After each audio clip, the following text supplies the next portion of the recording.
Our secret taste recipe is to cook with lemon care. Kutti's Healthy Samayal. Hello friends, welcome to Kutti's Healthy Samayal. Be positive, be healthy. நம்ம சேனலை subscribe பண்ணாதவங்க subscribe பண்ணிவிட்டு பக்கத்தில் இருக்க bell பட்டனை click பண்ணிக்கோங்க.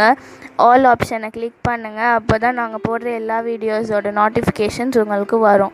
இது வரைக்கும் சப்ஸ்கிரைப் பண்ண எல்லாருக்கும் தேங்க்யூ ஸோ மச். நாம் இன்றைக்கி ரொம்பவும் சூப்பரான டேஸ்டியான ஒரு பிரேக்ஃபாஸ்ட் ரெசிபி தான் பார்க்க போகிறோம். கோதுமை தோசை தான். இதெல்லாம் எப்போ நம்ம செய்கிறது தானே அப்படின்னு நினைக்காம இதை பாருங்கள். கொஞ்சம் வித்தியாசமாக இருக்கும். இது ரொம்பவும் கிறிஸ்பியாக இருக்கும், ஆனால் ரொம்ப சாஃப்டாகவும் இருக்கும். ஏன்னா சிலது பார்த்திங்கன்னா கிறிஸ்பியாக இருக்கும், ரொம்ப ஹார்டாக இருக்கும் சாப்பிட்றதுக்கே. இது அப்படி இல்லாமல் சாஃப்ட் அண்ட் கிறிஸ்பியாக இருக்கும். ஸோ வீடியோ ஸ்கிப் பண்ணாமல் பாருங்கள். அப்போ தான் உங்களுக்கு இன்ட்ரெஸ்டிங்காக இருக்கும், எங்களுக்கு கொஞ்சம் சப்போர்ட்டிவாக இருக்கும். இது செய்யறதுக்கு நான் இன்றைக்கி 1 கப் அளவுக்கு கோதுமை மாவு எடுத்திருக்கேன். அது கூடவே 1/4 கப் அளவுக்கு அரிசி மாவு எடுத்திருக்கேன். எந்த அரிசி மாவாக இருந்தாலும் பரவாயில்ல, நைஸாக இருக்கணும், குறகுறப்பாக இருக்கக்கூடாது, அது மட்டும் பார்த்துக்கோங்க. இது கூடவே 1/4 கப் அளவுக்கு ரவை எடுத்துக்கிறேன். இதையும் நம்ம இதோட ஆட் பண்ணிக்கலாம். இது கூட தேவையான அளவுக்கு தண்ணி ஆட் பண்ணி நல்லா மிக்ஸ் பண்ணி விட்டுக்கலாம். கட்டிகள் இல்லாமல் கரைச்சிக்கணும், அப்போ தான் நமக்கு தோசை கரெக்டாக வரும். இப்போ தண்ணி ஆட் பண்ண பிறகு தேவையான அளவுக்கு சால்ட் ஆட் பண்ணி கட்டிகள் இல்லாமல் கரைச்சி வச்சுக்கலாம். இது போல் ஃபோக் ஸ்பூனோ இல்லை கரண்டியோ எது உங்களுக்கு கன்வீனியண்ட்டாக இருக்கோ அதை வச்சு கட்டிகள் இல்லாமல் கரைச்சிக்கலாம். இப்போ இது கரைச்ச பிறகு நம்ம ஒரு மூடி போட்டு ஒரு 10 நிமிஷம் ஊற விட்டுடலாம். ஏன்னா எந்த டிஷ் நம்ம ரவை வச்சு செஞ்சாலும் ஒரு 10 நிமிஷம் நம்ம ஊற வைக்கணும். ஏன்னா தண்ணியெல்லாம் நல்லா இழுத்து நமக்கு திக்காகிடும். அதுக்காக தான் நம்ம இந்த டைம் கொடுக்குறோம். இப்போ இதை மூடி வச்சுட்டு 10 மினிட்ஸ் கழிச்சு பார்க்கலாம். பாருங்கள், இப்போ நல்லா நமக்கு தண்ணி இழுத்து இன்னும் திக்காக இருக்குது. உங்களுக்கு திக்காக இருக்குன்னா கொஞ்சமாக தண்ணி ஆட் பண்ணி தோசை மாவு பார்த்து கரைச்சிக்கோங்க. இப்போ இது கூட நான் 1 வெங்காயம் பொடியாக கட் பண்ணி ஆட் பண்ணிக்கிறேன். அது கூடவே 1 கேரட், அதாவது பெரிய சைஸ் கேரட் நான் துருவி ஆட் பண்ணிக்கிறேன். கேரட்டோட அளவு உங்கள் டேஸ்ட்டுக்கு ஏற்றாப்புல கூட குறைய ஆட் பண்ணிக்கோங்க. இது கூடவே கொத்தமல்லி இலைகள் பொடியாக கட் பண்ணி நிறையவே ஆட் பண்ணிக்கிறேன்.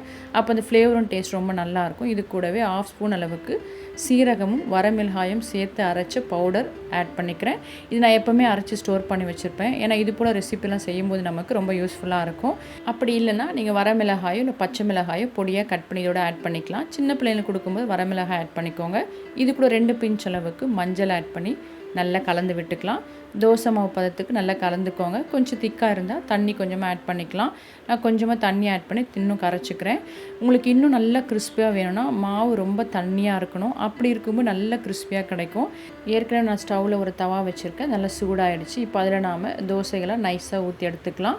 உங்களுக்கு தோசையோட டேஸ்ட் எப்படி வேணுமோ அதுக்கேற்றாப்புல மாவு நீங்கள் தண்ணியாகவும் திக்காகவும் கரைச்சிக்கலாம். உங்களுக்கு தோசை நல்லா பூரி போல் மொறுமொறுன்னு வேணும்னா இன்னும் நல்லா தண்ணியாக கரைச்சிக்கோங்க. மாவு தவாவில் ஊற்றும் போதே அப்படியே ஓடும்.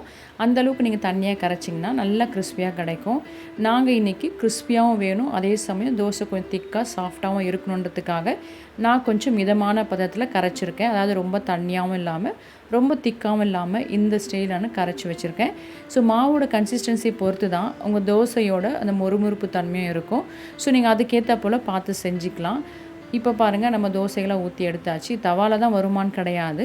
நான் அடுத்தது தோசைக்கல்லும் வச்சு உங்களுக்கு காட்டுறேன். நம்ம அதுக்கு முன்னாடி ஒரு சட்னி ப்ரிப்பேர் பண்ணிக்கலாம். இதுக்காக 2 தேங்காய் பத்தை பொடியாக கட் பண்ணி மிக்ஸியில் ஆட் பண்ணிக்கிறேன்.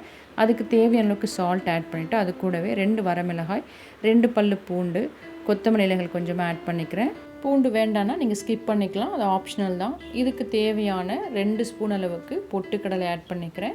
இதெல்லாம் சேர்த்து நல்லா நைஸாக அரைச்சிக்கலாம். பொட்டுக்கடலை குறைவாக ஆட் பண்ணிங்கன்னா டேஸ்ட் ரொம்ப நல்லாயிருக்கும். அதே போல் கொத்தமல்லி ஆட் பண்ணும்போது ஃப்ளேவர் ரொம்ப சூப்பராக இருக்கும். அவ்வளோதான். இப்போ நம்ம இந்த சட்னியை தாளிச்சிக்கலாம். ஜஸ்ட்டு கொஞ்சமாக எண்ணெய் ஊற்றி கடுகும் கருவேப்பிலை ஆட் பண்ணி தாளித்து சட்னியோட ஆட் பண்ணிக்கிறேன். இப்போ சட்னி ரெடி ஆகிடுச்சு. அடுத்து நான் அதே தோசை மாவு வச்சு தோசை கல்லில் ஊற்றுறேன். இதுலேயும் உங்களுக்கு பார்த்தீங்கன்னா நல்லா கிறிஸ்பியாக செவந்து வரும். அதே போல் சாஃப்டாகவும் இருக்கும். தோசைக்கு நெய்யோ இல்லை எண்ணெயோ எது உங்களுக்கு விருப்பமோ அதை ஆட் பண்ணி நீங்கள் செஞ்சு பிள்ளைங்களுக்கு கொடுக்கலாம். ரொம்ப குயிக்காக ரெடி பண்ணக்கூடிய பிரேக்ஃபாஸ்ட் ரெசிபி தான். காலையில் டைமில் பிள்ளைங்களுக்கு இது போல் செஞ்சு கொடுத்தீங்கன்னா சைட் டிஷ் எல்லாமே சாப்பிட்டு போவாங்க. அப்படி வேணும்னா நீங்கள் இது போல் சட்னி அரைச்சி கொடுத்தீங்கன்னா இது நல்லா ஆப்டாக இருக்கும் இந்த தோசைக்கு. அதே போல் கேரட் சாப்பிடாத பசங்களுக்கு கூட இது போல் நீங்கள் செஞ்சு கொடுக்கும்போது சூப்பராக சாப்பிட்டுப்பாங்க. அதே தோசை மாவு வச்சு செகண்ட் வெரைட்டி தோசையும் செஞ்சுக்கலாம். அதாவது தோசை இப்படி ஊற்றின பிறகு எண்ணெயோ நெய்யோ ஆட் பண்ணிவிடுங்க. அதுக்கப்புறம் நம்ம அது மேலே கொஞ்சமாக கேரட் ஸ்ப்ரெட் பண்ணி விட்டுக்கலாம். நான் கொஞ்சமாக கேரட் தனியாக எடுத்து வச்சுருந்தேன். இதை அது மேலே நம்ம ஸ்ப்ரெட் பண்ணிக்கலாம். அது கூடவே இன்னும் வெங்காயம் கூட நீங்கள் ஸ்ப்ரெட் பண்ணி விட்டுக்கலாம். இட்லி பொடி இருந்தால் அதுவும் நீங்கள் அது மேலே தூவி விட்டுக்கலாம். இப்படி ஆட் பண்ணும்போது இன்னும் டேஸ்ட் கூடுதலாகவே இருக்கும். இது போல் சில பிள்ளைங்க விரும்பி சாப்பிடுவாங்க. ஸோ காலையில் டைமில் இது போல் செஞ்சு கொடுத்திங்கன்னா டேஸ்ட் ரொம்ப நல்லாயிருக்கும். அதுவும் இல்லாமல் நம்ம கேரட் எந்த ரெசிப்பியில் ஆட் பண்ணாலும் கொஞ்சமாக ஸ்வீட்னஸ் இருக்கும். சின்ன பிள்ளைங்களுக்கு அது ரொம்ப பிடிக்கும், கொஞ்சம் ஸ்வீட்டாக இருக்குது. ஸோ இது போல் செஞ்சு கொடுத்திங்கன்னா வேண்டான்னு சொல்லாமல் சாப்பிட்டு போவாங்க. அதே போல் இது ரொம்ப ஹெல்த்தியானதும் கூட. ஸோ கேரட் தோசை இது போல் செஞ்சு கொடுங்க, ரொம்ப டேஸ்டியாக இருக்கும். எப்போவுமே இட்லி தோசைன்னு சாப்பிடாம ஒரு முறை இது போல் ட்ரை பண்ணி பாருங்கள். கண்டிப்பாக எல்லாருமே விரும்பி சாப்பிடுவாங்க. ஸோ நீங்களும் செஞ்சு பார்த்துட்டு உங்கள் டேஸ்ட் உங்கள் எக்ஸ்பீரியன்ஸ் கமெண்ட் பண்ணுங்கள். மறக்காமல் லைக் பண்ணுங்கள், ஃப்ரெண்ட்ஸ் அண்ட் ஃபேமிலிக்கு ஷேர் பண்ணுங்கள், தொடர்ந்து சப்போர்ட் பண்ணுங்கள். தேங்க்யூ.